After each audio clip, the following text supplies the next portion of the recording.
Hi everyone, I hope you're doing well. Welcome back to Lifey Technologies YouTube channel, and thank you so much for watching and supporting our content. So this is another episode of our Juniper Lab simulation series. Remember, in our last episode we demonstrated how to configure basic OSPF functionalities just using three commands. The first command to configure the interface IP parameters, the second command to configure the router ID, and the third command to activate OSPF on the router and the interface. So if you haven't watched that video, kindly check it out and have a look at it. So in this episode, we'll be starting to implement some OSPF advanced features. So with the three basic commands, you can only do that maybe in a lab simulations, but when it comes to a production live network, then you need to improve on the OSPF performance. You need to implement some advanced features for OSPF. Some of these advanced features could be like the metric. You need to be able to change the metric values. You need to be able to configure different priorities. If you are configuring a broadcast network and you need to control the DR and the BDR election, then you need to change the priority figures. Then another thing that you need to also change is interface type. By default, it will be a broadcast network type, but sometimes it's a requirement that you configure the interface type to be a point-to-point interface. So how do you do this? This is what we'll be discussing in this episode. So the first step will be to configure metrics on the interface. Remember, there are two different ways of implementing the metric. You can change the reference bandwidth, or you can configure the metrics manually on the interface. And then we'll go ahead and change the priorities to control the DR and BDR elections, and then we can change the interface type from broadcast, which is the default, to point-to-point interface type. So this is the same topology that we used in our last episode. We have three areas: area 0, area 1, and area 2. So we can verify that our OSPF adjacencies are still up. Show OSPF neighbor. You can see that we have two OSPF neighbor relationship on R1, R2. Show OSPF neighbor. We also have two OSPF neighbor relationship on R2. On R3, show OSPF neighbor. We have one OSPF adjacency on R4. Show OSPF neighbor. We also have one OSPF adjacency on R4. So to start with, we'll start by changing the metrics. So I've mentioned that there are two ways of configuring metrics on routers, be it on Huawei or Nokia. There are always two options. The first option is to configure the reference bandwidth. The next option is to manually configure the metric on the interfaces. So remember, the formula is we always take the reference bandwidth divided by the interface bandwidth, and the default it's 100 megabit, so it will be 100 megabit divided by the interface bandwidth, and it will always be rounded to 1 if it's less than 1. So for example, this topology we have gigabit links, so all the metrics will be 1 links. But sometimes maybe you have multiple exit links. You have 1 G link and you have a 100 meg link, so they end up having the same metric, and then the traffic will use the suboptimal path when it's forwarded from one hop to the other. So that's why it's always recommended that you need to change the reference bandwidth. And if you are changing the reference bandwidth, you always have to change on all the routers. You don't just change it on one router and then you leave the other router to still use the default reference bandwidth. So when you are doing this, you always have to change it on all the routers. So to start with, on R1, if I show OSPF interface, if I show OSPF route, you can see that these are the metrics. 1, 1, I've mentioned that because it's a 1G link, so yes, the metric will be 1 for every link. And then if the network is 2 hops, that's why we are having a metric of 2. If we check on R4, show OSPF route, you can see that the metric is set to 1, then there is 2, 3, and 1. So yes, these are the metric calculated using the 100 megabit, the default reference bandwidth of 100 megabit. So for us to change it, we just need to run one command. So it will be set protocols OSPF and then reference bandwidth. I will set it to 10G. Of course, you can set it to a higher values depending on the capacity that you have on your network. So I can set it to 10G. If I show compare, you can see that we are now changing the reference bandwidth to 10G. So I will copy this command and I will run it on all the routers. Remember, it's always a best practice to do this on all the routers running OSPF. I'll commit. Then R3 we do the same. Configure. Then we set the bandwidth to 10G. Commit. We'll do the same here. Then commit and quit. So I'll exit. Then on R2 we'll also exit. R1 configure, then commit and quit. So when we go back to R4, remember on R4 these were the metrics 1 2 3 1. So if I run the same command, let's see what we get. Show OSPF route. You can see that now OSPF has used the new reference bandwidth to calculate the bandwidth for different links. So you end up having a more optimal network, especially if you are having multiple connections. In this setup, for example, if we had another connection, let's say, for example, we have another router somewhere here, and this router is connecting to this one and this one. This is a 1G link, this is a 100 meg. So what we are trying to do is this link should come with a lower cost. So if you are changing to a higher metric, definitely this one will have a higher metric and this one will have a lower metric. So the 1G link will be preferred because when you are doing the reference bandwidth calculation, it will have a lower cost compared to the one with 100 megabits. So you end up having the traffic using the optimal path, as opposed to when you just leave it to 100 megabits, you will have optimal, non-optimal routing in the network, suboptimal routing that is. So this is how you configure using the reference bandwidth. Another way that you can do it is to manually configure the metrics on the links.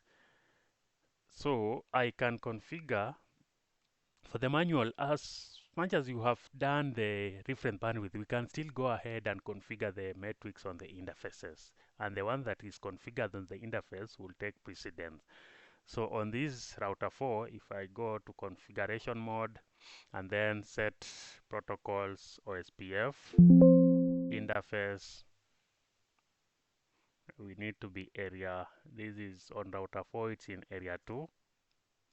Area 2 interface G001, and then I can use the metric command. So with the metric command, I can set a metric from 1 to 65,535. So this is 10. I can set the metric to 5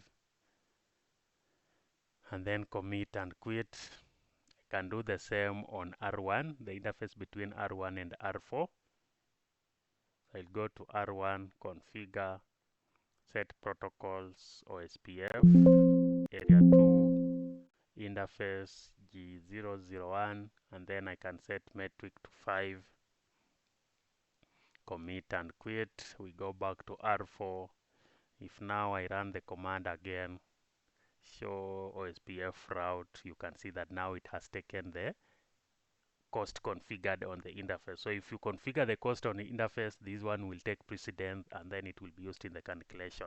So you can have both reference and the interface, the manual configuration on the interfaces. They can work together to ensure that we have optimal routing on the network. So this is how you do it. You just set protocols, so SPF, area 2, and then the interface, and you set the metric to the value that you want.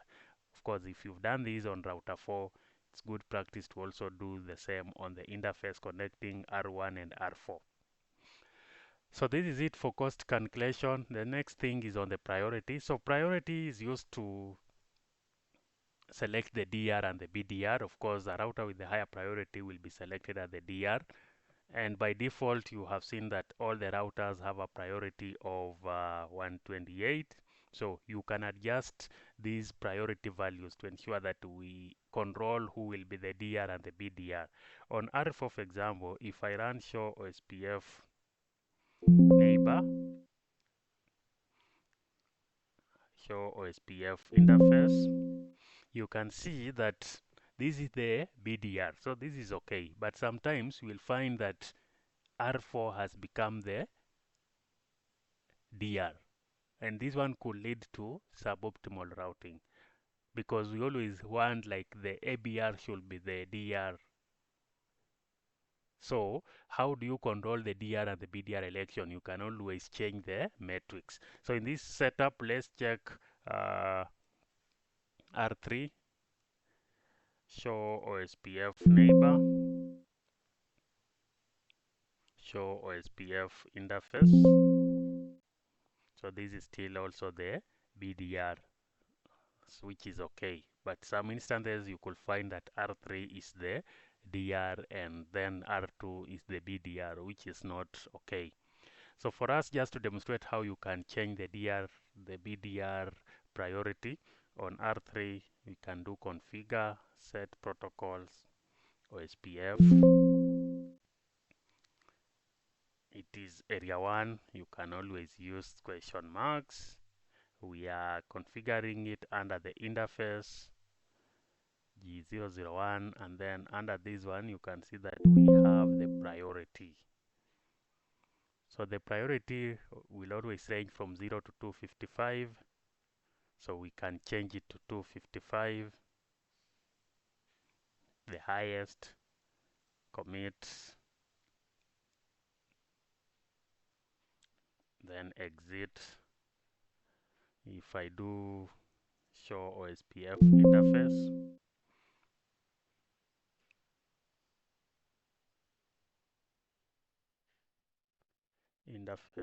detail, you can see that the priority is set to 255 currently. By default, it was 128. It's now set to 255. But of course, once we have elected the DR and the BDR, it's non-preemption, so it will not be changed. But what we can do is we can shut down the OSPF process for it to re-establish and see whether we can have R3 elected as the DR or the BDR. So I'll do configure, set protocols, OSPF, disable, commit. So if I do run show OSPF neighbor, we don't have any OSPF instance running. So I can delete this command.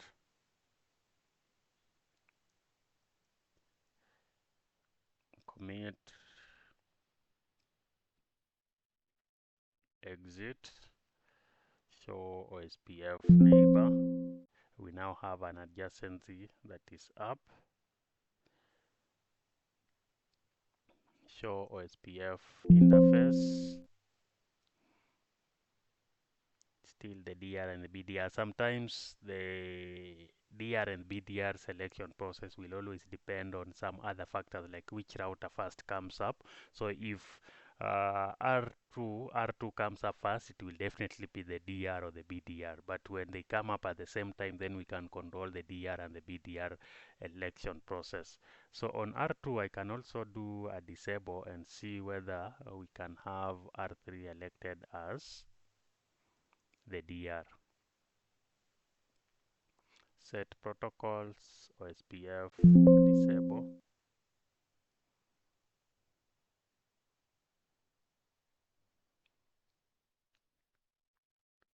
Run show OSPF neighbor. So I will delete the command.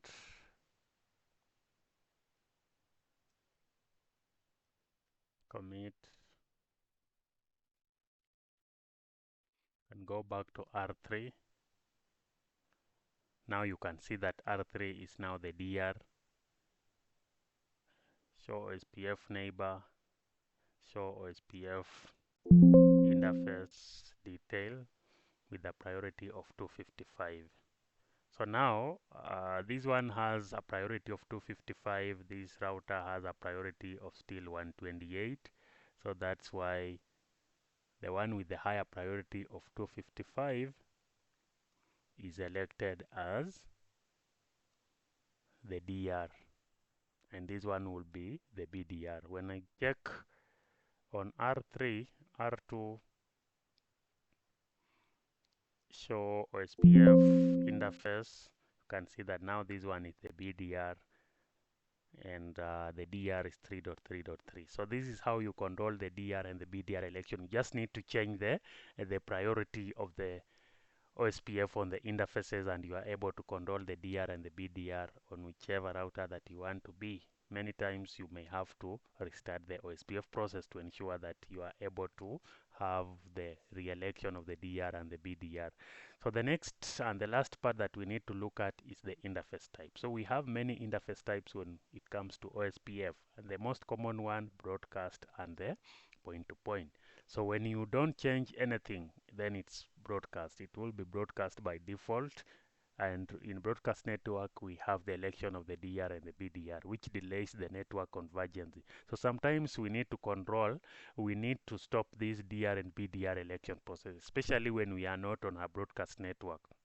We realize that in production network, many times there are point-to-point connections, no need for the broadcast. So that's why it's always good practice to change it to point to point. And when you have point to point on one side, you always have to also change the point to point on the other side.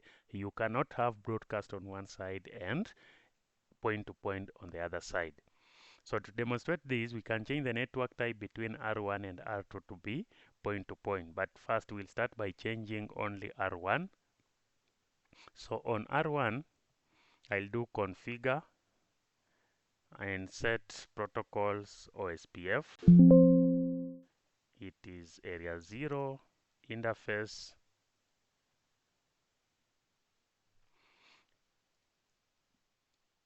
G00, interface type. If you use a question mark, you have point to point, you have non-broadcast, multiple access, you have point to multi-point. So for us, we want to change it to point to point.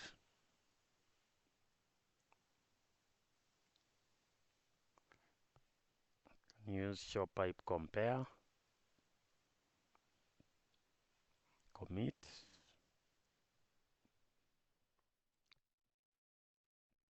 And now if I run show OSPF neighbor, you can see that we only have one OSPF adjacency to R4. The one towards R2 has failed because we have different OSPF interface types. I can show log messages just to try and see whether we have some messages about it.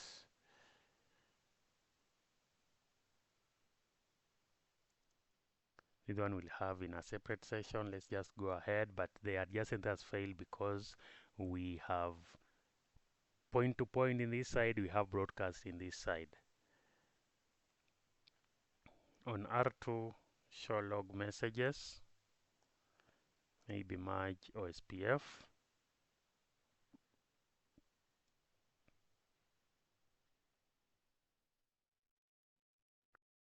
So this one also no details, but we can check in our troubleshooting sessions. So I'll go to R2. R2 will change the interface type to point, configure, set protocols, OSPF, area 0, interface GE, interface type you set to point. That is it. Commit. We now expect our adjacency to come up again on R1. Show OSPF neighbor. We have adjacency. It's now up. Show OSPF neighbor detail.